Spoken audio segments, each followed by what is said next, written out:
മലപ്പുറത്ത് അതിഥി തൊഴിലാളികൾക്കായി പള്ളി വിട്ടു നൽകിയ മഹല്ല് കമ്മിറ്റി. എടവണ്ണ ലജ്നത്തുൽ ഇസ്ലാം മഹല്ല് കമ്മിറ്റിയാണ് പള്ളി വിട്ടു നൽകിയത്. ഇതോടെ അവരുടെ മാതൃഭാഷയിൽ പ്രാർത്ഥനയും പ്രസംഗവും നിർവഹിക്കാനുള്ള സൗകര്യമാണ് ഒരുങ്ങിയത്.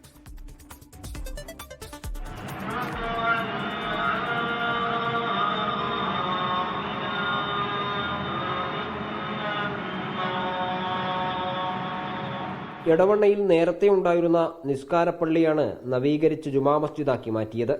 ജുമാ മസ്ജിദ് വിട്ടു നൽകിയ ശേഷമുള്ള റമദാനിലെ ആദ്യ വെള്ളിയാഴ്ച തന്നെ നൂറുകണക്കിന് അതിഥി തൊഴിലാളികൾ പള്ളിയിലെത്തി. തൊഴിലിനായി കേരളത്തിലെത്തുന്ന ഇതര സംസ്ഥാനക്കാർക്ക് തങ്ങളുടെ ഭാഷയിൽ കുത്തുബ കേൾക്കാൻ സൗകര്യമില്ലെന്ന തിരിച്ചറിവാണ് ഇത്തരമൊരു തീരുമാനത്തിലേക്ക് മഹല്ല് കമ്മിറ്റി എത്തിച്ചത്. ജുമാ വളരെ ഭംഗിയായിട്ട് കഴിഞ്ഞു. പിന്നെ 350ഓളം ആൾക്കാർ പങ്കെടുത്തു. അൽഹംദുലില്ലാ.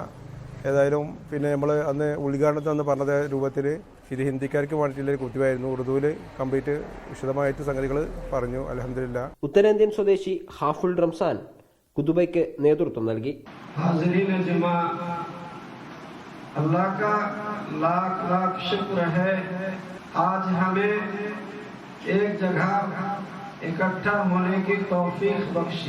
കേരളത്തിൽ ആദ്യമായാണ് അതിഥി തൊഴിലാളികൾക്ക് ഒരു പള്ളി പൂർണ്ണമായും വിട്ടു നൽകുന്നതെന്ന് മഹല്ല് കമ്മിറ്റി അഭിപ്രായപ്പെട്ടു. 24 മലപ്പുറം. ലോകത്തെവിടെയായാലും ഏത് സമയത്തും 24 വാർത്തകളും ഓഗ്മെന്റഡ് റിയാലിറ്റി പാക്കേജുകളും എക്സ്പ്ലെയിനറുകളും വിശദമായി കാണാൻ ഞങ്ങളുടെ യൂട്യൂബ് ചാനൽ നിങ്ങൾക്ക് സബ്സ്ക്രൈബ് ചെയ്യാം.